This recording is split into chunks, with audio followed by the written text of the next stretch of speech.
አሁን ማውራት እንችላለን። እሺ ፍቅሬ፣ አሁን አውራኝ። ብሩ ለምንድን ነው የፈለግከው? ትልቅ ስራ ልሰራ ነው። በዛ ላይ ሰርፕራይዝ። ውይ ይህንን ነገር በክፋት እንዳትይብኝ፣ ለአንተ በማሰብ ነው። ግን እኔ እና እንደዛ እንፈራለን። ከአካውንቴ ብር አይንቀሳቀስም። ቆይ አንተ ከምትሄድ ለምን እሷ አንመጣም? ምን ነው እያወቅሻት ሱቅ እንኳን ብቻዋን ባትሄድ ደስ ይለኛል።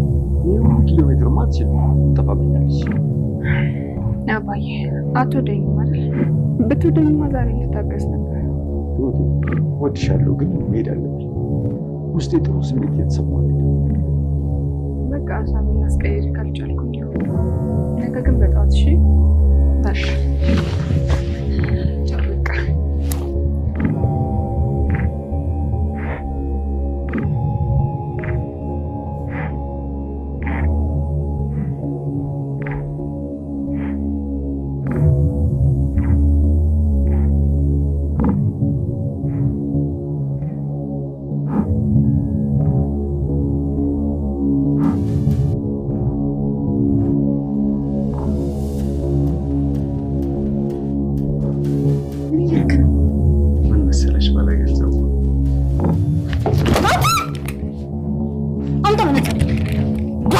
እንደዚህ እንዳታረግሽ። ምን ይመስላል?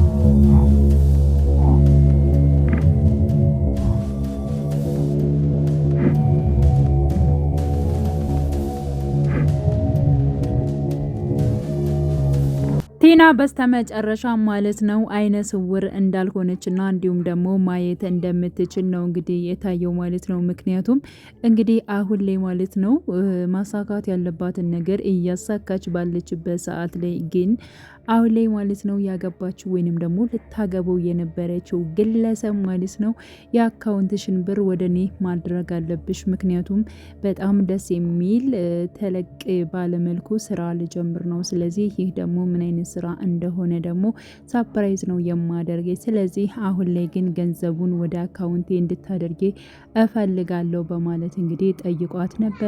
እሷ ደግሞ በደንብ ስለምታቅ ማለት ነው፣ ምክንያቱም ማን እንደሆነ እሱ አጠቃላይ ጠንቅቃ ስለምታውቃቸው እህትና ወንድም ነኝ ያሉ ባልና ሚስቶችን ማለት ነው በደንብ አድርጋ ስላጠነቻቸው ወይንም ደግሞ ስላወቀቻቸው ምን ማድረግ እንደፈለጉ ስላወቀች ማለት ነው። እሷ ግን አሁን ላይ ቅር እንዲል በፍጹም አልፈልግም ፍቅሬ፣ ግን ደግሞ አሁን ላይ እኔ እናንተ ምንም አይነት ሳንፈራራ ምንም አይነት ገንዘብ ማለት ነው በአካውንት ውስጥ ማስገባት አልፈልግም በማለት እንግዲህ ስትናገር እህት ተብዬዋ ማለት ነው እንግዲህ ያው ለቲና እህት ነኝ ብላ ነው የቀረበችው፣ ግን ደግሞ ራሷ ሚስቱ ነች ማለት ነው። እጅግ በጣም ነበር የተናደደችው የተበሳጨችው። ምክንያቱም አሁን ላይ እኔ እናንተ ካልተፈራረምነ ካልተጋባን በስተቀር ምንም አይነት ገንዘብ ወደ አንተ ማዞር አልፈልግም ብላ ስትናገር እጅጉን በጣም የተናደደችው የተበሳጨችው ያው ሚስት ተብዬዋ ነበር ማለት ነው። ምክንያቱም እንግዲህ ቲናን ገንዘቧን ለመውሰድ ወይንም ደግሞ ገንዘብ አለኝ ስላለች ያንን ገንዘብ ለመብላት ነበረ ቲናን ሲቀርቧት የነበሩ እንግዲህ ወንድማማቾችና እንዲሁም ደግሞ ሚስት ተብዬዋ እጅግ በጣም እያሰፈሰፉ እንዲሁም ደግሞ ቲናን ሊበሏት ነበረ። ግን ደግሞ በግልባጩ ቲና እጅግ በጣም እየሰራችላቸው ወይንም ደግሞ እነሱን ማለት ነው ልትበላቸው እንደሆነ አላወቁም። ግን አሁን ላይ እንግዲህ የፍቅረኛዋ ወንድም ተብዬ አሁን ላይ ማለት ነው እንደጠረጠረው። በነገራችሁ ላይ ይብን ከዛችኛዋ ትቶ ማለት ነው የቲና ውበት ነበር የታየው ማለት ነውና እጅግ በጣም እንደምታምርና ውብ እንደሆነ ሲነግራት ነበረ። ሲቀጥል ደግሞ ሊስማት መነጸሯን አውልቆ ባለበት ሰዓት ላይ ማለት ነው ቲና እንደምታይና አይነ ስውር እንዳልሆነች ነበር የተረዳው። እጅጉን በጣም ነበር የደነገጠው ባየው ነገር ማለት ነው። አንተ ለምንድነው ስርዓት የማትይዘው? ሲቀጥል መነጸሬን አንጠው በማለት እንግዲህ ያው መነጸሩን ተቀብላ በጥፊ ነበር ያጮለችው ማለት ነውና በወቅቱ የእሷ ማየትና እንደዚህ ማድረጓ እጅግ በጣም አስደንግጦት የሚያደርገው ግራ ገብቶት ነበረ።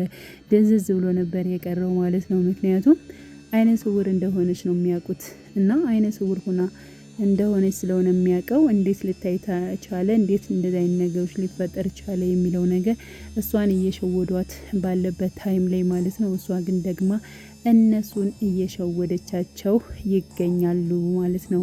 እና አሁን ላይ ሰርታላቸዋለች። ያው እንግዲህ መጨረሻው ያው ማያቷን ምናምን ነገር አይነ ስውር አለመሆኗን ቢያቅም በእርግጠኝነት ምንም ነገር ያመጣል ብዬ አላስብም። ከሱ ጋር በምትግባባበት ታይም ትግባባለች። እንዲሁም ደግሞ እህትና እንዲሁም ደግሞ ወንድም ተብዬው ላይ በደንብ አድርገው ከቴና ጋር ሆነው ይጫወቱባቸዋል ብዬ ነው ማስበው ማለት ነው። እንግዲህ ቴና ምን ሊገጥማት ይችላል የሚለውን ወደፊት አብረን የምናየው ይሆናል። በነገራችን ላይ አሁንም ማለት ነው ታሪክና እጅግ መልካም ነገሮችን እየሰራ ያለው ራሱ ማለት ነው ተመስገን ነው ማለት ነው። ተመስገን አሁን ላይ እጅግ በጣም ደስ የሚል ነገር ሰርቷል ማለት ነው። አባዬ እንዲሁም ትሁት ማለት ነው ያው ተጠለፈች ወይንም ደግሞ እንደዛ ሲባል ቀጥታ ወደ ገጠር ያው ማለት እንግዲህ ትሁት ወዳለችበት ቦታ አምርቶ ነበረ ማለት ነው። ስለዚህ የኔን አበባ የኔ ሚስት ትቻት ነው የመጣሁት፣ ስለዚህ መሄድ አለብኝ እባክሽን ትሁት እያለ እንግዲህ ትሁትን እየለመናት ነበር። እንዲ አባዬ አትወደኝም እንዴ? ለምንድን ነው አንተ በሌለህበት እንዴት የኔ ሽምግልና ሊሆን ይችላል? ስለዚህ በፍጹም መሄድ የለብን በማለት እንግዲህ አባዬን እጅግ በጣም እየለመነችው ነበር ማለት ነው። አባዬም ግዴታ መሄድ አለብኝ፣ በእርግጠኝነት እኔ አንቺ ተጠለፍ ስትባይ ነው እንጂ እንደዚህ ሩጬ የመጣሁት በእርግጠኝነት ቀስ ብዬ መንጣት እችል ነበረ፣ ግን ደግሞ አሁን ላይ የግድጄ የኔን አበባ እዣ ትመጣለሁ፣ እባክሽን ትሁት ፍቀጅልኝ እያለ እንግዲህ አባባም ትሁትን እያስፈቀዳት ነበር ማለት ነው። እና ትሁትም በስተመጨረሻም እሺ አባዬ በቃ ሂድ በማለት እንግዲህ እሱን አሰናምታ ልሰደው ስትል ግን ባዩ ሰዓት እጅግ በጣም ነበር የተደናገጡት ማለት ነው። ምክንያቱም ተመስገንና እንዲሁም ደግሞ የአባባ ሚስት ማለት ነው ወደ ገጠር ወደ ትሁት ቤት መጥተዋል ማለት ነው። በዚህ ሰዓት እጅግ በጣም አባባ ደስ ብሎታል። ትሁትም ያሰበችው ነገር አባባም ያሰቡት ነገር ሆኗል ማለት ነው። ይህ ነገር እንዲሆን ያደረገው ደግሞ ራሱ ተመስገን ነው ማለት ነው። ተመስገን እጅግ በጣም ቁም ነገር እየሰራ ይገኛል። ከመጀመሪያውም ጀምሮ ያው በቁም ነገሩ ማለት ነው የማይታማው ተመስገን አሁንም ጥሩ ነገሮችን እየሰራ ይገኛል ማለት ነው። ስለዚህ አሁን ላይ ትሁትን የሚያገበው በእርግጠኝነት ማለት ነው ራሱ ተመስገን ነው ብዬ አስባለሁኝ። ምክንያቱም ናቲ አሁንም ከስህተት ላይ ስህተት እየሰራ ይገኛል። እንግዲህ ከአባባ ቤት ገብቶ የሰረቀውን ወርቅ ነው በማለት እንግዲህ የሰረቀውን ነገር ሁላችንም አይተናል። የአባባ ሚስትም አሁን ላይ እጅጉን በጣም ስለ ናቲ ነገሮች በሙሉ እየነቃች መታለች ማለት ነውና ናቲ ያንን ነገር በማድረግ ነበረ። አሁን ላይ እንግዲህ ትሁት ቤተሰቦች ጋር በመሄድ እንዲሁም ለአባቱ ማለት ነው ወርቅ በማሰር የሚያደርገውን ነገር ሲያደርግ የነበረው ማለት ነው። ያ ማለት እንግዲህ ገንዘብ ያለው በመምሰል የኔ ቤተሰቦች ውጭ ናቸው፣ ከውጭ ሲመጡ ይተዋወቃሉ በማለት እንግዲህ ብዙ ነገሩ ሲናገር ነበረ ማለት ነውና በዚህ ሰዓት እንግዲህ ትሁትን ያገኛታል ወይንስ ደግሞ አያገኛትም የሚለው ነገር ቀጣይ ፓርት አብረን የምናየው ነው በእርግጠኝነት ማለት ነው። ምንም ነገር ቢያደርግ ማለት ነው ናቲ የሚፈልገው ነገር አይሳካለትም ወይንም ደግሞ እሱ በተመስገን ላይ አሸናፊ በመምሰልና እንዲሁም ደግሞ ማለት ነው ትሁትን ዝም ብሎ እንዲህ መሀል ላይ ሊያስቆያት ወይንም ደግሞ ሊጥላት ነበር የፈለገው። ግን ደግሞ በእርግጠኝነት ማለት ነው ያው የናቲ ሴራና ነገሮች በሙሉ ለሁላቸውም እየገባቸው ስለመጣ አሁን ላይ እንግዲህ ያው ለትሁት ትክክለኛ አባቷ ለሆነው ነው ያልገባው። እሱም ደግሞ ከጊዜ በኋላ ይገባዋል ብለን እናስባለን። ምክንያቱም የትሁት እህት የሆነችው ራሱ እኔን ብታገባ ይሻላታል፣ ያ ቤት የሌለው ምን የሌለው ወንድ ከምታገባ እኔ ሀብታሙን ብታገባና እንደፈለገች ተንደላቃ ብትኖር ይሻላታል እያለ እንግዲህ ናቲ ሲናገር ነበረ። ግን ደግሞ የትሁት እህትም ምንም አይነት ነገር ልትቀበለው አልቻለችም ማለት ነው። እና አሁን ላይ እንግዲህ የናቲን ማንነት ማለት ነው የማያውቁት የትሁት እህትና እንዲሁም ደግሞ የትሁት አባት ናቸው። በእርግጠኝነት እነሱም ከጊዜ በኋላ ይነቃሉ ብለን ተስፋ እናደርጋለን ማለት ነው።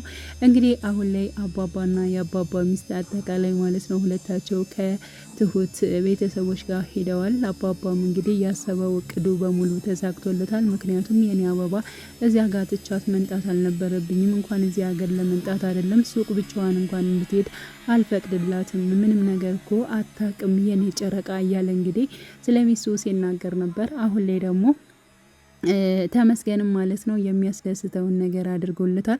እጅግ በጣም ነው ደስ የሚለው በነገራችን ላይ ማለት ነው። እና እንግዲህ ቀጣይ ፓርት አብረን የምናይ ይሆናል ማለት ነው። ውድ የቻናሌ ተከታታዮች ቤተሰቦቼ በያላችሁ በሰላማችሁ ይብዛልኝ። ለቤቴ አዲስ የሆናችሁ የደውል ምልክቱን በመጫን ቤተሰብ የሆኑ ለማለት እወዳለሁ። ላይክ አድርጉኝ ቤተሰብ። እይታ በጣም ነው የቀንሰብኝ በነገራችን ላይ ማለት ነው። እና እባካችሁን አበረታቱኝ ለማለት እወዳለሁ። መልካም ጊዜን ተመኘውላችሁ።